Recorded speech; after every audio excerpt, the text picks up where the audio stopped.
Hello mga kalabs, mayroong nag-message sa akin sa comment section na paano raw mag-aral ng arnis. Dito muna tayo sa basics mga kalab.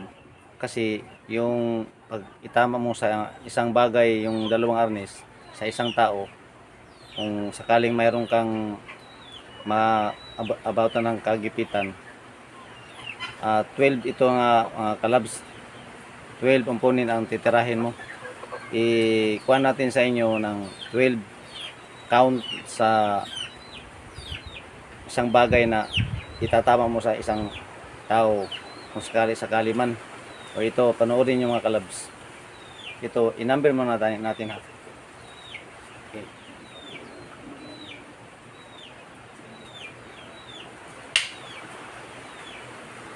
Count muna tayo mga kalabs. Ito. Pag hampas mo nito, may number ito mga kalabs.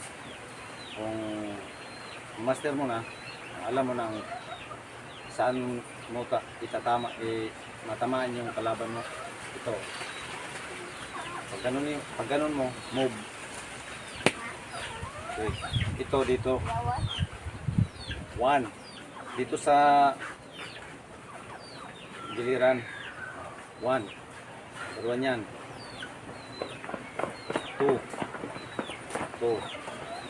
Then 3. Tustuhod dito 3. And 4. 5. Dito sa dyan 5. 6. Sa mata yan ha. 7. 7. Kain 7. 8. 8 yan, 8 sa mata, 8. 9. 10. Ito sa liig, 10. 11. 12. Okay. Yan muna tayo mga kalabs.